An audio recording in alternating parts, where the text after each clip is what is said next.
Gemini, তুমি কি আছো? হ্যাঁ, আমি আছি। কেমন আছো তুমি? আমি খুব ভালো আছি। জেনে ভালো লাগলো। তোমার যদি কিছু জানার থাকে আমাকে জিজ্ঞাসা করতে পারো। আমি তোমার কাছে কয়েকটি বিষয় সম্পর্কে জিজ্ঞেস করব। আচ্ছা, তাহলে শুরু করা যাক। তোমার প্রথম প্রশ্নটি কি? আমার প্রথম প্রশ্ন হচ্ছে, আল্লাহ কে? তিনি কি একক নাকি একাধিক? ইসলাম ধর্মানুসারে আল্লাহ এক ও অদ্বিতীয়। তিনি একক সত্তা, তার কোনো শরীক নেই। আচ্ছা, দ্বিতীয় প্রশ্ন হচ্ছে, আল্লাহ তাআলার গুণাবলী কি কি? যেমন সর্বশক্তিমান, সর্বজ্ঞতা, সৃষ্টিকর্তা ইত্যাদি, এরকম কি কি আছে? আল কুরআনে আল্লাহ তাআলার ৯৯টি গুণবাচক নাম উল্লেখ করা হয়েছে, যা আসমাউল হুসনা নামে পরিচিত। আমার তৃতীয় প্রশ্ন হচ্ছে, নবী রাসূলগণ কারা? আল্লাহ কেন তাদেরকে পৃথিবীতে পাঠিয়েছিলেন?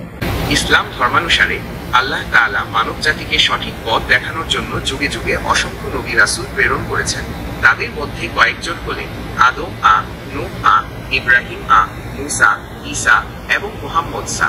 আল্লাহ তাআলা তাদেরকে পৃথিবীতে পাঠিয়েছিলেন মানুষকে এক আল্লাহর পথে আহ্বান জানাতে এবং সত্য ও ন্যায় শিক্ষা দিতে। আমার চতুর্থ প্রশ্ন হচ্ছে, কোরআন কি? এটি কি আল্লাহ তাআলার কালাম? কুরআন হলো ইসলাম ধর্মের মূল ধর্মগ্রন্থ। মুসলমানদের বিশ্বাস অনুযায়ী এটি আল্লাহ তাআলার বাণী, যা ফেরেশতা জিবরাইল এর মাধ্যমে নবী মুহাম্মদ এর নিকট অবতীর্ণ হয়েছে। কুরআনকে আল্লাহর কালাম বা বাণী হিসেবে গণ্য করা হয়। 5 নম্বর প্রশ্ন হচ্ছে, পরকাল কি? এর গুরুত্ব কি? ইসলাম ধর্মানুসারে পরকাল মানে হলো মৃত্যুর পরের জীবন।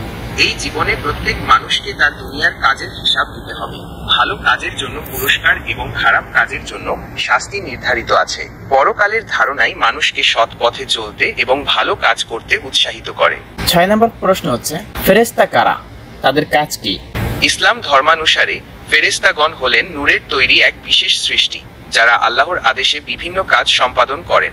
তাদের মধ্যে জিবরাইলা আল্লাহর বাণী নবী রাসূলদের কাছে পৌঁছে দিতেন, মিকাইলা বৃষ্টি ও খাদ্য সরবরাহ করতেন, ইসরাফিল কিয়ামতের দিন সিনায় ফুঁক দেবেন এবং মালিক জাহান্নামের তত্ত্বাবধান করেন। এছাড়া প্রত্যেক মানুষের সাথে কিরমান কাতিবিন নামে 2 জন ফেরেশতা থাকেন, যারা তাদের ভালো ও মন্দ কাজ লিপিবদ্ধ করেন। 7 নম্বর প্রশ্ন হচ্ছে, তাকদীর অর্থাৎ ভাগ্য কি? এটি কি মানুষের স্বাধীন ইচ্ছাকে প্রভাবিত করে? ইসলাম ধর্মানুসারে তাকদীর বা ভাগ্য হলো আল্লাহ তাআলার পূর্ব নির্ধারিত পরিকল্পনা।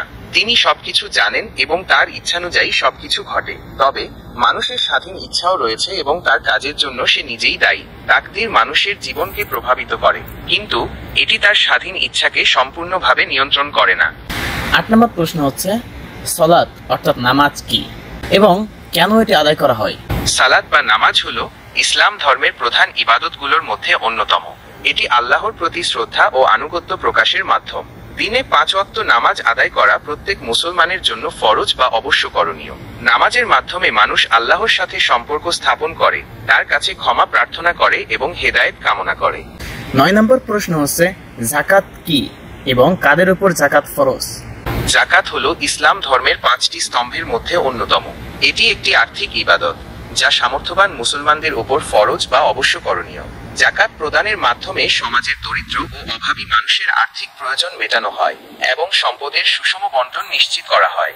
যাদের কাছে নিসাব পরিমাণ সম্পদ আছে তাদের উপর যাকাত ফরজ। নিসাব হলো সম্পদের সেই পরিমাণ যা থাকলে যাকাত দিতে হয়। সোনা, রূপা, টাকা পয়সা, বাণিজ্যিক পণ্য এবং গবাদি পশু এই হিসাবের আওতায় পড়ে। 10 নম্বর প্রশ্ন হচ্ছে, সাওম অর্থাৎ রোজা কি এবং এর উদ্দেশ্য কি? সাওম বা রোজা হলো ইসলাম ধর্মের 5টি স্তম্ভের মধ্যে অন্যতম।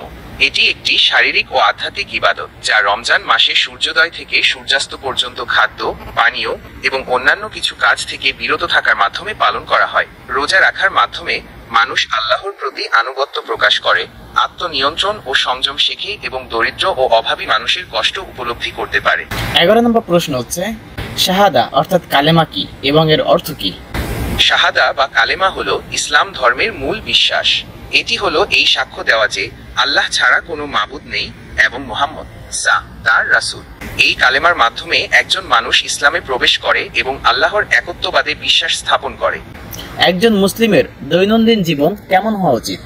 একজন মুসলিমের দৈনন্দিন জীবন আল্লাহর প্রতি আনুগত্য, সৎকর্ম এবং মানবিক গুণাবলীতে পরিপূর্ণ হওয়া উচিত। তাদের উচিত 5 ওয়াক্ত নামাজ আদায় করা, কুরআন তেলাওয়াত করা, দরিদ্রদের সাহায্য করা, সত্য কথা বলা এবং সকলের সাথে ভালো ব্যবহার করা।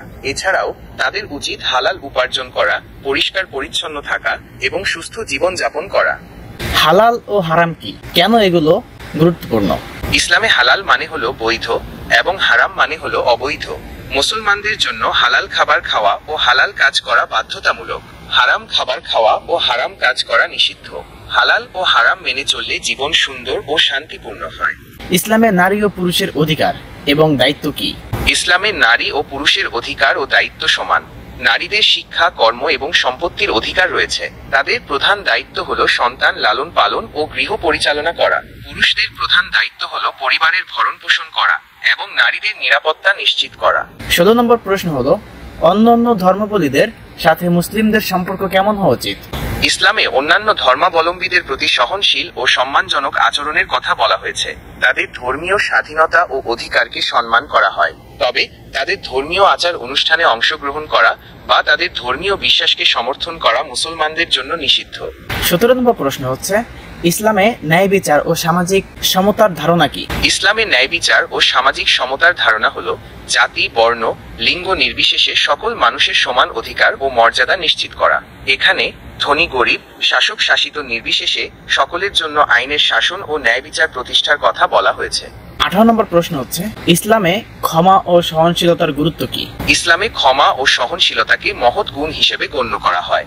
কোরআনে আল্লাহ তাআলা বারবার ক্ষমা ও সহনশীলতার কথা বলেছেন। হাদিসে আছে রাসূলুল্লাহ বলেছেন, আল্লাহ ক্ষমাশীল, তিনি ক্ষমা করাকে ভালোবাসেন। তাই মুসলমানদের উচিত একে অপরকে ক্ষমা করা এবং সহনশীল হওয়া। ইসলাম কি সন্ত্রাসবাদকে সমর্থন করে? ইসলাম কখনোই সন্ত্রাসবাদকে সমর্থন করে না। কোরআনে নিরপরাধ মানুষ হত্যা করাকে গুরুতর অপরাধ হিসেবে গণ্য করা হয়েছে। ইসলাম শান্তির ধর্ম এবং মুসলমানদের উচিত শান্তিপূর্ণ উপায়ে নিজেদের অধিকার আদায় করা। 20 নম্বর প্রশ্ন হচ্ছে, ইসলামে জ্ঞানের গুরুত্ব কি? ইসলামে জ্ঞানের গুরুত্ব অপরিসীম। কোরআনে জ্ঞানার্জনের জন্য বারবার তাগিদ দেওয়া হয়েছে। জ্ঞান মানুষকে আল্লাহর সৃষ্টি সম্পর্কে জানতে সাহায্য করে এবং সত্য ও ন্যায়ের পথে পরিচালিত করে। ইসলামে পার্থিব ও ধর্মীয় উভয় প্রকার জ্ঞানের গুরুত্ব রয়েছে।